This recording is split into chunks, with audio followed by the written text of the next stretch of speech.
Revive el peligro turco. El Imperio Otomano después de Solimán II. En 1529 los temibles genízaros de Solimán II se hallaban a las puertas de Viena. El peligro turco que inspirara a Lutero el famoso cántico Ein festes Burg reapareció siglo y medio después, tomando también por objetivo a Viena, el más poderoso y avanzado baluarte de la cristiandad occidental. Por fortuna para Europa, entre estos dos momentos amenazantes se inició en el propio Imperio Otomano un período de declive que corresponde en ciertos aspectos al gran desorden reinante a la sazón en Rusia. Fue la florida época del harén. Los favoritos y las guardias de corps se disputaban cargos y prebendas. El imperio degeneró en juego de rueca. El gobierno femenino se ejercía entre inauditos fraudes. Los cargos militares se subastaban, importando poco la eficiencia profesional. Se desmoronaba el ejército, perdía su combatividad y su disciplina, y los excesos de los genízaros aumentaban. Sultanes y grandes visires aparecían y desaparecían según capricho de la facción de turno. En el extranjero se seguía con apasionamiento este espectáculo tan pintoresco, sangriento y dramático. El embajador inglés auguraba en la primavera de 1623 que si las cosas continuaban de aquel modo el imperio otomano estaría perdido. Mientras el inglés formulaba tan sombría predicción, los genízaros penetraban en el serrallo, deponían a su débil sultán y proclamaban en su lugar a Amurates IV, todavía menor de edad. De hecho, con este golpe de estado los genízaros cavaron su propia fosa. No tardarían en comprender que el sultán escogido por ellos sería algo más que un simple juguete en manos de sus guardias. Cierto que durante algún tiempo Amurate fue un joven muy apacible, le gustaba mucho pasear por las avenidas de sus vastos jardines de recreo, escribía poemas melancólicos y se preocupaba por su caligrafía, pero al cumplir los 21 años se produjo un acontecimiento que convirtió al humanista soñador y suave calígrafo en estadista, en guerrero e incluso en verdugo. Siguiendo las indicaciones de sus íntimos consejeros, Amurate, sin consultar la opinión de los genízaros, obligó a dimitir al gran visir en funciones y lo sustituyó en el acto por otro. La sublevación de los genízaros no se hizo esperar. Irrumpiendo nuevamente en el serrallo, los revoltosos exigieron la cabeza de los consejeros, y Amurate hubo de ceder a la fuerza. La sangre del gran visir que eligiera él mismo salpicó las vestiduras del joven sultán. Amurates jamás olvidó el terror y la humillación que sufrió en aquellas jornadas memorables y juró vengarse.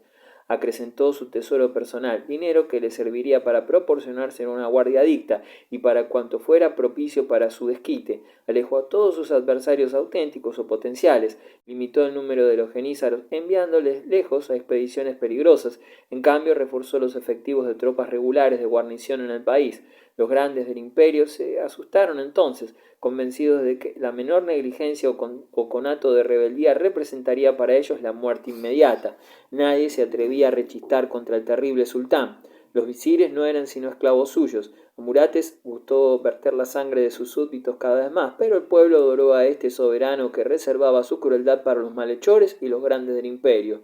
El reinado de Amurates acabó mal. Murió a causa de sus excesos en la bebida en 1640, todavía relativamente joven. Un Richelieu otomano. A Murates le sucedió su hermano Ibrahim I, quien, en cuanto a despotismo, dejó muy atrás a su antecesor.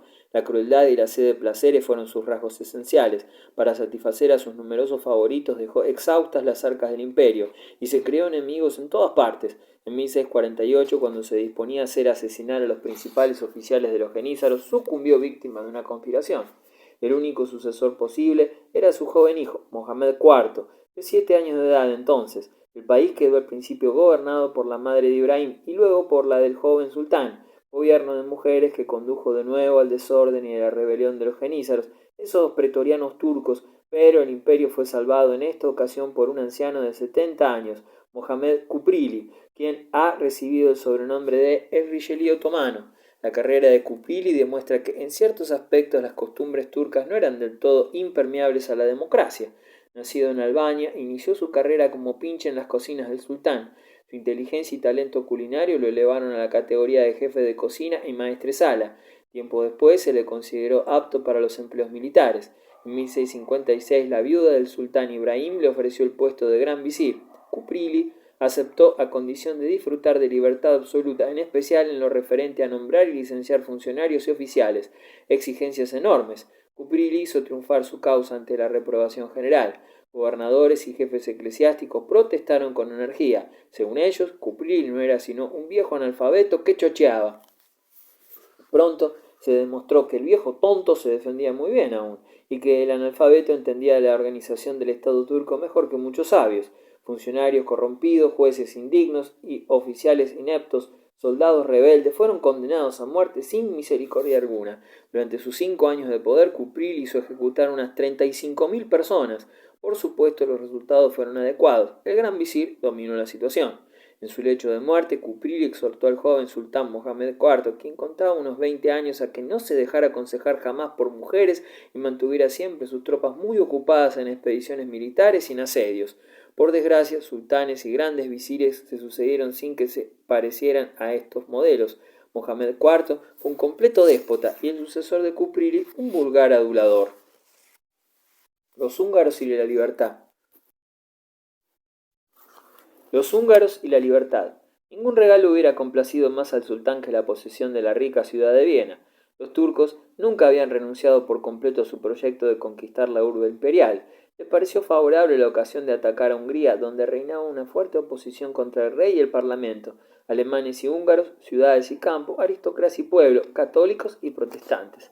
Después de la batalla de Moax en 1526, el emperador Fernando I de Habsburgo había ceñido en Hungría la corona de San Esteban, pero sus sucesores solo habían reinado en los condados vecinos de Estiria y Austria, propiamente dicha, y en los ricos distritos mineros de la Alta Hungría, las regiones más pobladas y prósperas del reino magiar.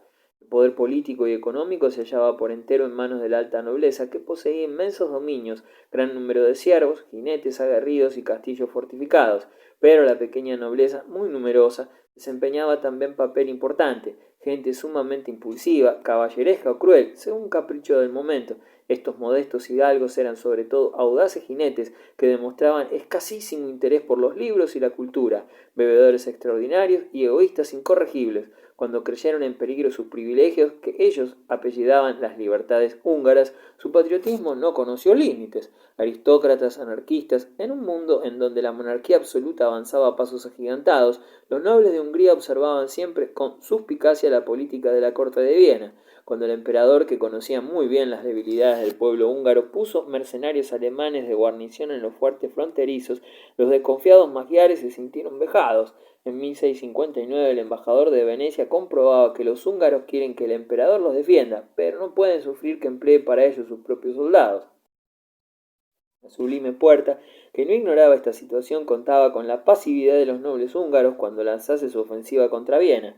La pequeña nobleza húngara, protestante en su mayoría, era molestada por el catolicismo de los Habsburgo. En la Hungría turca, es decir, en la mayor parte de la vasta llanura central del país, todos los cultos eran tolerados. Los otomanos despreciaban demasiado al cristianismo para molestarse en pretender convertir cristianos al islamismo.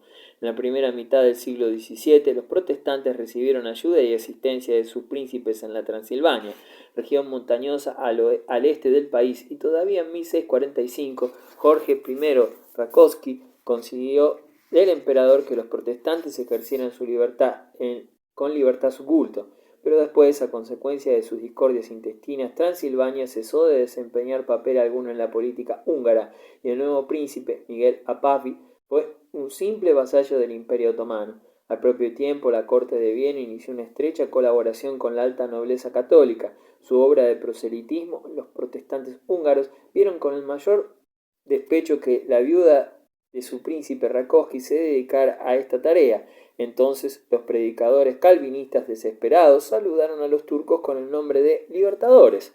La invasión turca. Anda, perro, prepara el plan de una nueva campaña y procura conservar la cabeza sobre tus hombros. En estos términos el sultán Mohamed IV se dirigió a su gran visir, Hamed Kuprili, hijo y sucesor de Mohamed Kuprili. El joven Ahmed entendía muy bien lo que su señor quería significar. Apenas llegase el verano, el ejército otomano en masa debía hallarse operando contra el imperio cristiano. El emperador Leopoldo I era un príncipe ilustre y ecléctico. Leopoldo sentía igual interés por las invenciones técnicas la historia, los experimentos de física, la teología, las matemáticas o las bellas artes. Además era un excelente músico. A Leopoldo le repugnaba la acción. Incluso al notar que sus ministros descuidaban el Estado para entender sus propios intereses, difería el despedirlos. Leopoldo creía, como Luis XIV, que el Todopoderoso le había confiado una misión en la tierra. Sin embargo, el rey Sol consideraba el mundo como un inmenso teatro en donde él representaba el papel principal, bajo los rasgos de Marte o de Júpiter. En cambio, Leopoldo ruía la palestra política para refugiarse en su salón de música o en la iglesia. En abril de 1663 los turcos declararon solemnemente la guerra. En septiembre, hordas de jinetes tártaros atravesaron la frontera moravia, dejando a su paso pueblos enteros y ciudades en llamas. Más de 20.000 hombres, mujeres y niños fueron arrastrados a la esclavitud.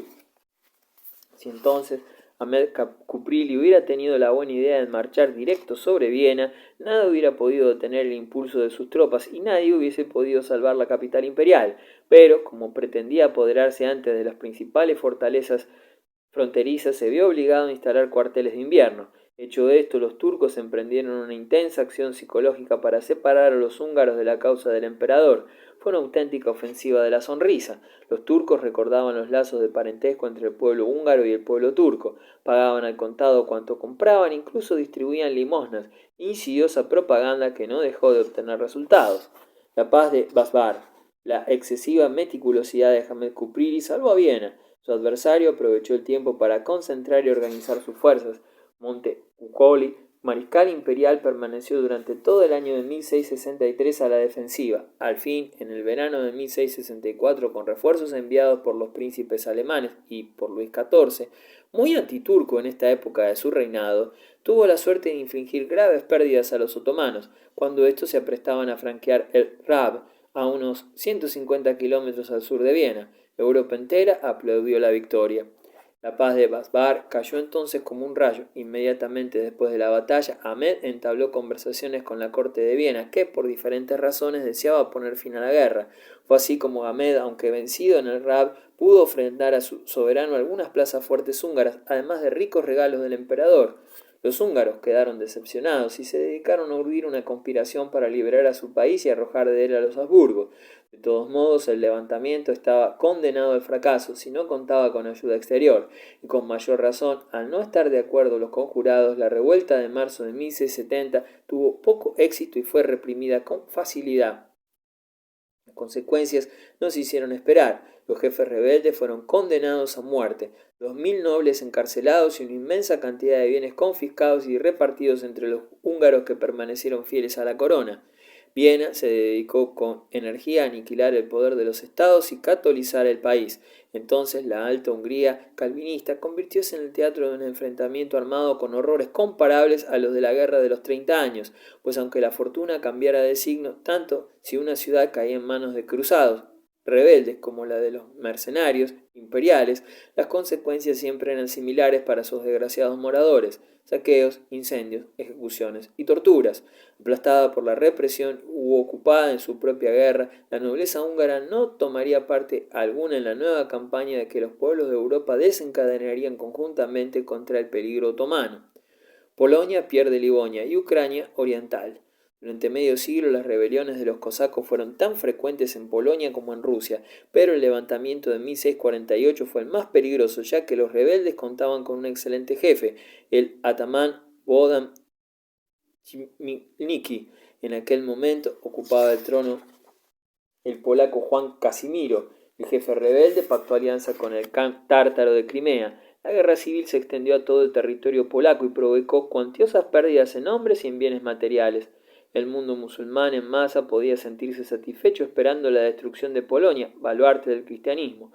Por fortuna, Juan Casimiro pudo disponer al fin de un ejército capaz de contener a Chmielnicki y sus tropas tártaras o turcas. En 1664 no le quedó a Chmielnicki otra alternativa que colocarse bajo la soberanía del zar Alexis, pero tampoco esta vez la victoria polaca alcanzó resultado positivo. Apenas conseguidas las disensiones entre rey y nobleza paralizaron las operaciones militares. El imperio ruso, cada vez más amenazador, se disponía a invadir Livonia, una región litoral de Polonia. El rey de Suecia, Carlos X Gustavo, escogió este momento para intervenir en la guerra. El pretexto oficial era la defensiva de Livonia. De hecho, los suecos querían impedir a los rusos que alcanzaran el Báltico y rompieran la barrera costera levantada ante ellos por Gustavo Adolfo. En tal forma, Carlos Gustavo declaró la guerra a Polonia, pretextando que su sobrino segundo, Juan Casimiro, no había renunciado a sus derechos al trono de Suecia.